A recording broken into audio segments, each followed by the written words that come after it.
Yo. I did my school. I had to fill all those things up myself because I went inside. Figured it'd be quicker. Yo, so we doing this on YouTube? Yeah, I got it on YouTube. It's up and running. Well, you already did. Yeah, go look at it. Go look and see what it look like. I'm not in here. I just, so you can't hear me, I had to walk out the room. I shared it on Facebook. I shared it everywhere. It's already shared everywhere. Water.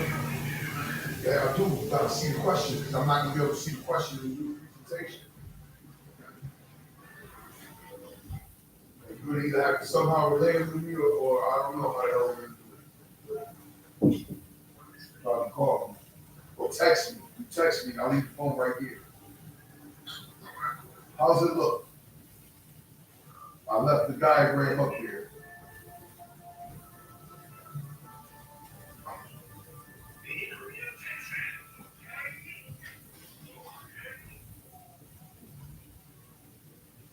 How it look?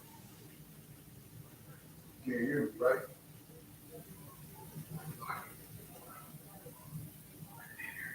All right.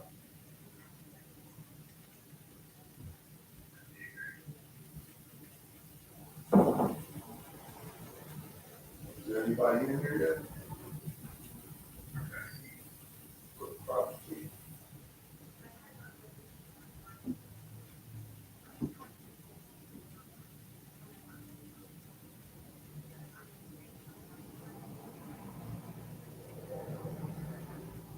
She don't look too bad.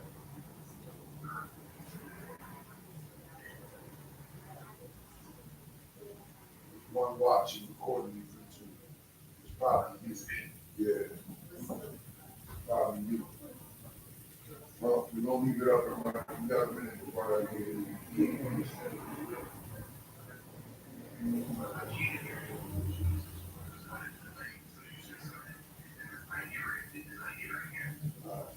I'm gonna get it off. She's gonna have to text me.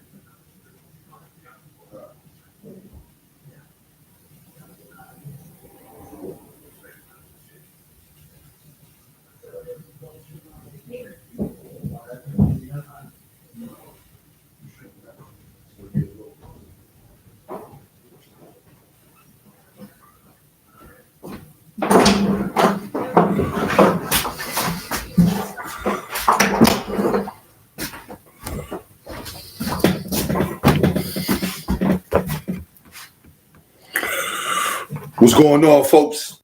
We're just gonna give it a couple seconds, see if people get in. We're gonna touch on short yardage, a quick short yard package. I'll go over all the bullet points and shouldn't be no more than 15, 20 minutes of your time. So just give me a second while I'm getting all this pre-production stuff in order. And then whatever comments, questions, whatever, throw them in there. I have a moderator that will text me so I could try to touch on your question if there's any misunderstanding of what I'm talking about. So we'll give it a couple seconds, couple minutes, and then we'll get going.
Yo, what up? It's your boy, Coach Career, the General.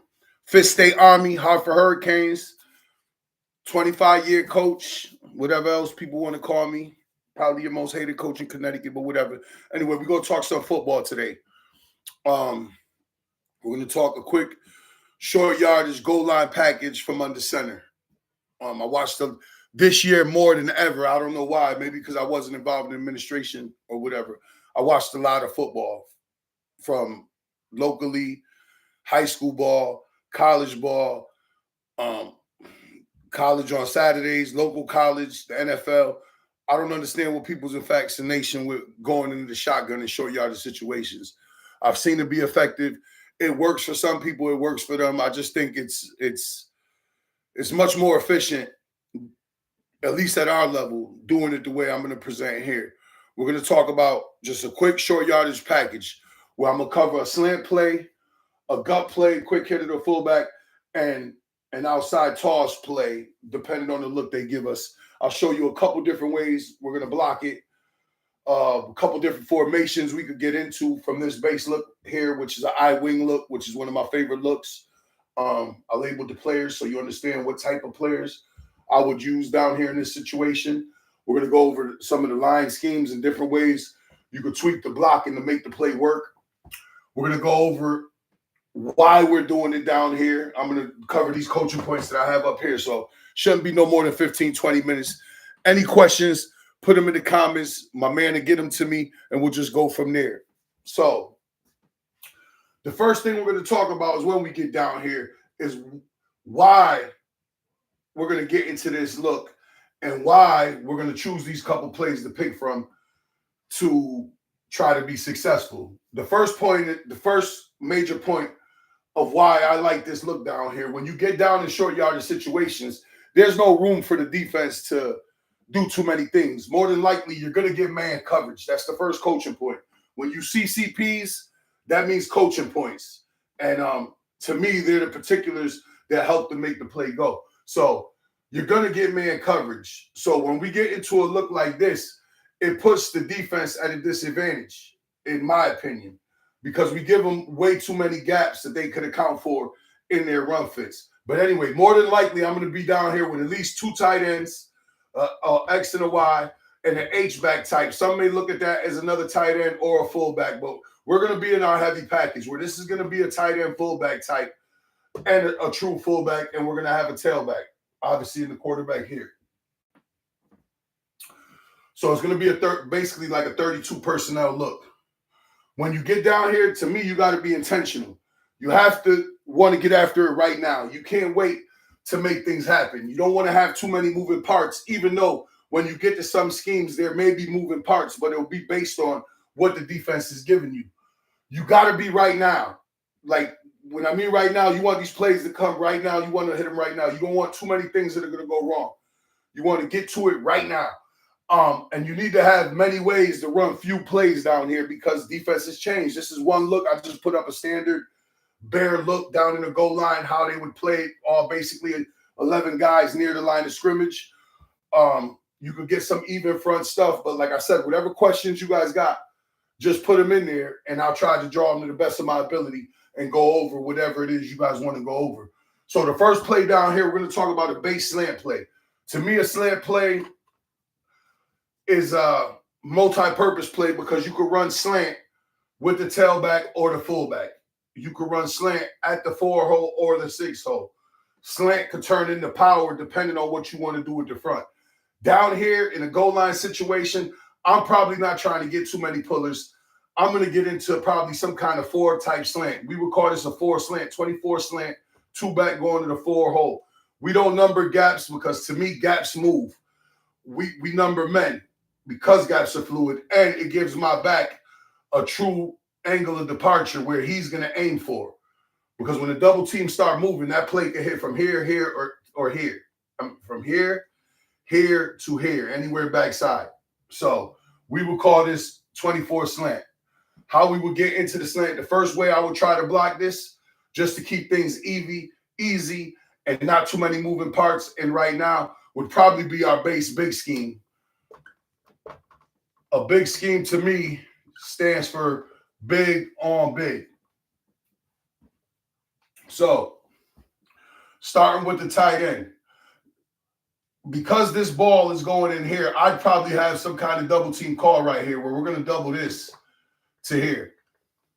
Then we're going to double here to here. We'll man block the center. We'll man block the nose with the center, and we'll get another combination block here, the back here. We're going to put the fullback on the first thing that shows, and we'll probably insert the H-back inside and have this football aim for that four-man here, where when these things start moving, this fullback, this ball could hit anywhere from the four-man back, the way we got the blocking devised. The X usually would be on the safety, but in a condensed situation like that, he's just going to run up inside and try to take something out. We're not trying to, this ball is not meant to bounce back. We're trying to hit this thing right now over the four hole. We can aim it tighter, but it'll become more like an ISO play. We're going to have to play the fullback then would come here and lead up in here. Now we got like a double ice play. So this first way of blocking is slant. We could either hit it over the four or over the two-man. We could run the same blocking scheme with the fullback, but I'll show all of that. So that would be the first play I'm running down here to create a push and get us in the end zone right away, or a first down. Oh, I'm sorry. This first way, we were going to double it, right? That was going to be the next way. I screwed that up.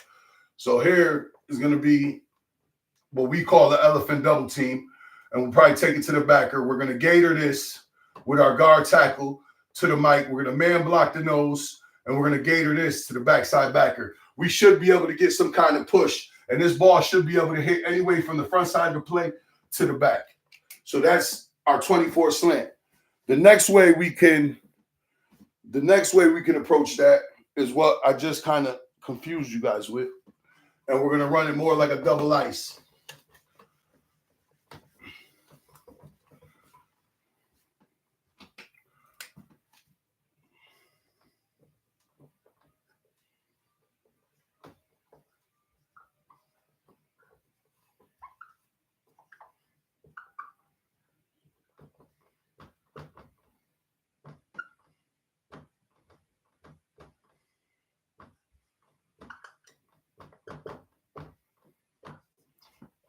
The double ice play will be, again, gator, back, nose, gator again. We could block him out. We're going to man block him with the tight end, enter, lead with the fullback, quarterback, boots out. So one play, two ways to run the play. With the first one was more like a double scheme across the front. The second way is more like a double ice scheme where we're going to get a couple double teams and try to stuff this ball up into the A-gap over the two-man. This would be the two-man. On this play, his aiming point will be the numbers of the two-man, and he's got to come right down. A huge coaching point for the tailback down here, especially in gap scheme football. You want your tailback always to step. If he's running to the right, opposite foot first, opposite arm up. It gets him downhill quicker and keeps him squared to enter the line of scrimmage.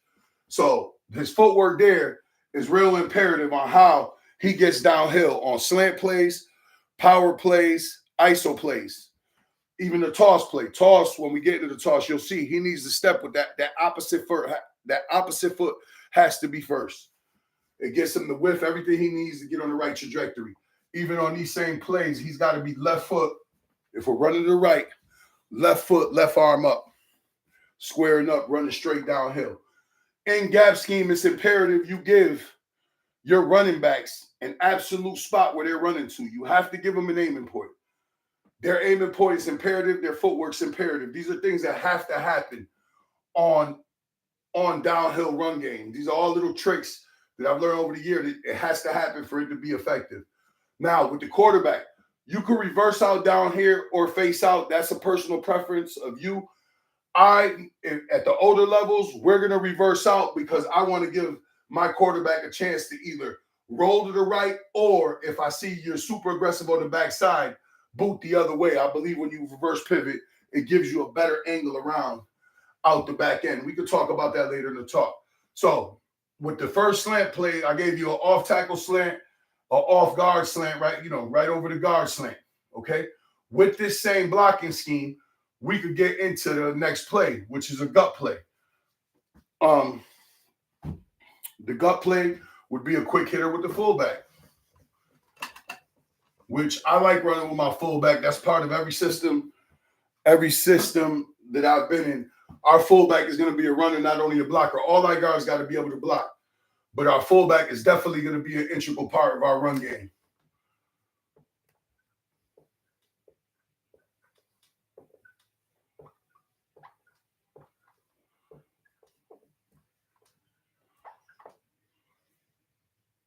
Let's switch to front. We'll switch it to 6-2, because I know a lot of us at the youth level, we see these type of defenses. Again, I'd probably, if it's goal line, free safety and corners will be in the box. I would anticipate true goal line defense. With the gut play, obviously we're going to want to use this aiming point again right over the two-man to the play side. Against an even front like this, we got to make some adjustments to how we're going to take care of the play side. The way I do it, and the way I would suggest in a goal line situation, is put the center of the play side and try to get this Cougar double team right here to the mic. We're going to go big here, big here, big here. This is going to be a big scheme across the front again. Big. We're going to go big. We're going to take the doubles that present themselves. We'll take this double here, and we'll go big here. We're going to have the fullback aim for the two-man. Quarterback is going to open up, ride the fullback into the line, disconnect. We're gonna fake option off of it, try to pull free safety and back out the way so this play can hit right over the two-man into the end zone. This is gonna be a now play again. Quick. Same thing with the fullback. Fullback gonna be in the three-point stance. He's gonna step opposite foot, opposite arm first, right at the two-man, and enter the line of scrimmage square. Square and with no hesitation. Again, this play can hit right over the two-man or anywhere to the backside because of how we handle the backside with the man blocks. We get some over pursuit here. This ball could bend back and squirt into the end zone. This is why I like gap scheme football and gap scheme running, is because to me, it allows you to get multiple avenues on run plays if blocked correctly. Now, we're a team, even with my little guys that we had last year, we communicate at the line every play depending on the front you give us. So how we communicate is key to allow us to manipulate the defense with our running backs at the line of scrimmage. So all our guys know what the communication are going to be against this front. So this ball can not only hit over its intended area anywhere to the backside. That's why we handle some of the blocking this way. Against a 6-2, this would probably be the only way I would chance us running this play. The play into, if this couldn't go for whatever reason, I wouldn't even try to mess with the slant. I'd probably go toss because we got some things we could do here. But this would be the way I'm trying to run this play right now if I needed a first down or a goal line situation.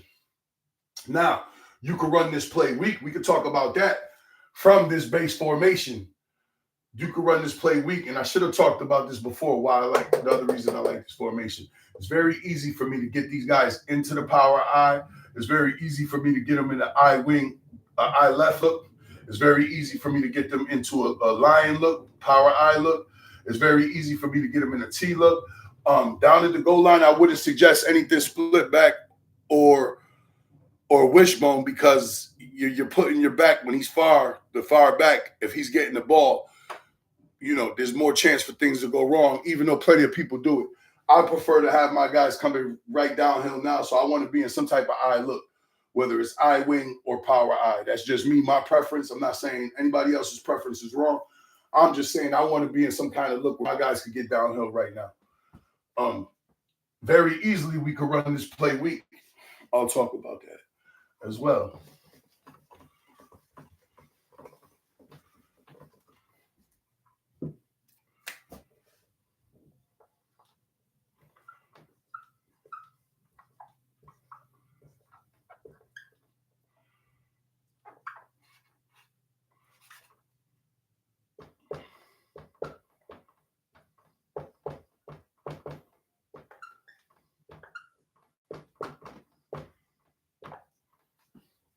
let's just say we want to run this, we want to check with me at the line and we want to run this play to the left.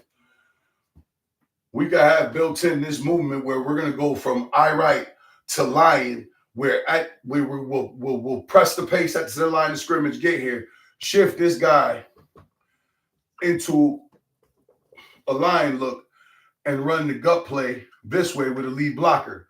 Again, center will come to the front side. We're going to go big, big, big, big. I'm missing an end. Big. Quarterback's going to open up. We're going to aim right for the one man and try to run this play up in here somewhere. Over the one man to the backside. Very simple way to get another look right from your base look. Makes it appear like it's a different play when all it is just window dressing. So these are things, again, that we would do quick right at the line of scrimmage. We don't huddle, so we would run right to the line of scrimmage. Maybe I see something, we'll go I right to lion. I left the ram. I mean, we just have all these calls built in, and we use words to do it in the master play call. You couple the master play call with the verbiage, and a lot of times, like I said, we could get into the right play right at the line of scrimmage just by the way we communicate. So that's just a couple different ways you can run the gut play. Right now, efficient, intentional. You need to be intentional when you're down here about what you're doing. You're trying to limit things that could go wrong. So that's why you're seeing a lot of this big scheme stuff, double team stuff, because these are things that are going to dictate movement right now. I believe the movement, you need to be able to angle block and down block. All these blocks for the linemen too, just so we're clear, especially on slant and gut, linemen should be stepping with their inside foot because we're running these plays inside and we need to get our back to the football. So your inside foot has to go first. If this was an O-line talk, I would get into all of that, but this is just a base right now package just to give you guys. But there is details on how we approach each and every one of these blocks up front. Footwork, hand placement, where your eyes should be, where your head should be. Those are things we drill with our kids every single day on offensive days. Our linemen do this stuff every single day. They go through these combinations every single day. From in our indie work to our group work, there's communications going on depending on the scheme. So all of us talk in one voice, from me to the O-line coach to the kids. They all understand this verbiage. So that's your gut play. Now you want to get wide because the defense is really loading the blocks. Really up. There might be a question. Give me a second.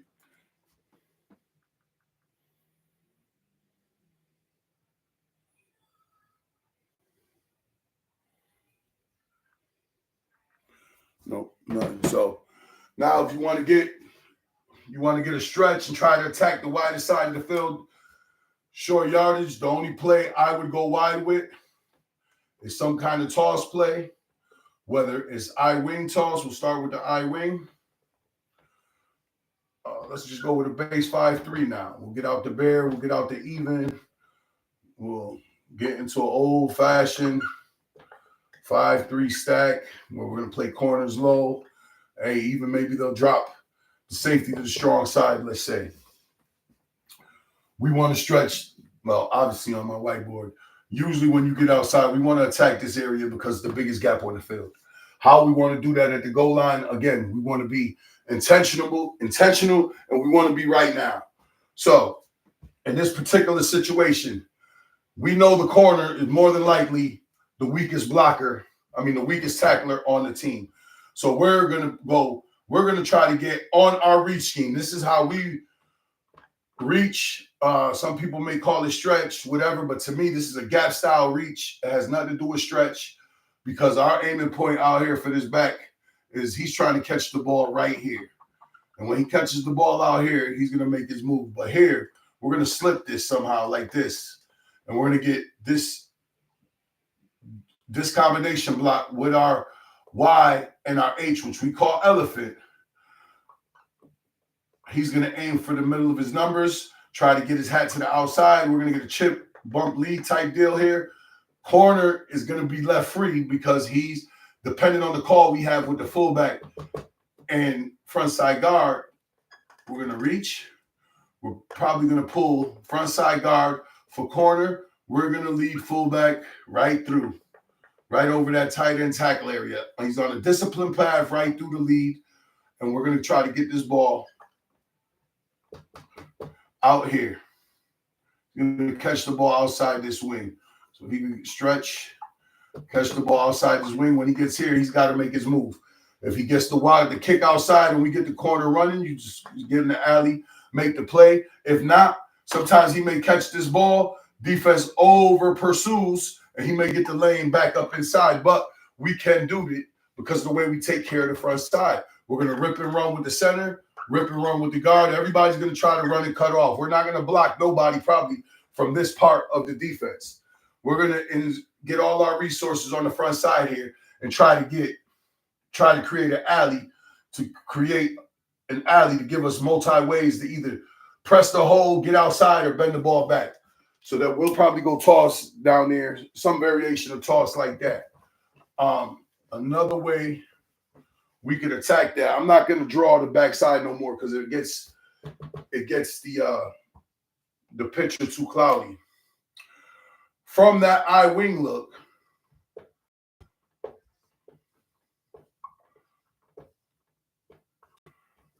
this is why I love hybrid wing football. From this look, we could get into our rocket look, where I would like to run rocket toss. Just another way where the scheme doesn't change, the run toss, get our rocket look where we'll flex out. We'll go right from I wing to flex. And now this tailback will shift here. The X and the Y are just going to flex out. We'll probably cut the spits down to somewhere like maybe 8 to 10 yards, and you'll see why. It forces the defense to adjust now. They're going to have to bring the corners because you're going to get man. You're probably going to have to drop the safety back. And now we're going to try to hit him right now with rocket toss. With this situation here, because if this back is playing loose, which he would have to because he's going to have to play somewhere between this wing and the tackle, we got the option that we can come down on him with him. We'll reach here. We'll bring the corner around for the front side backer, fullback dive backside. He's coming in fast motion wide. We want to catch the ball outside of this wing. We can either push crack and put the front side guard on the corner, or we can stalk and, like I said, wrap the guard for the front side backer and give our tailback option running again outside, whether he either presses the hole or he can get outside or they over pursue. He may be able to squirt the ball back. So it's just simple ways to do multiple things to try to get the ball in the end zone. When we get down in the end zone, I think people overcomplicate it. We want to get to the plays that could come right now. That could come. We get to the line, press. We're going to push the pace at the line and hit them right now. We're not going to start messing with the count and going on no counts. I want to go right now. And we're going to get into things that could go right now. And part of that for us is shifting and doing all that stuff that we try to do is more when we get up in the older levels. But sometimes you got to get in your bag to try to get the score. I just think when you put your quarterback, you're snapping the ball 5 yards back to go 1 yard forward, that's not efficient. I believe this mindset and this philosophy down here allows us to be much more efficient in short yard situations and power situations. I think it's definitely a more efficient way to try to attack short yard situations via goal line situations or 3rd and 3, 4th and 1 situations. You need to be right now. You need to be intentional and deliberate. So if there's any questions, I'll stay on for a little while, but that's what I got for you guys tonight. I could talk about more things. This is just something I wanted to talk about, get into some football stuff because it's going to be a long off season, but I'm always looking to improve on what we do when we start messing with things, especially schematically. Like I'm just looking at this right now. We could, I'll give you guys one other way that we could handle that situation.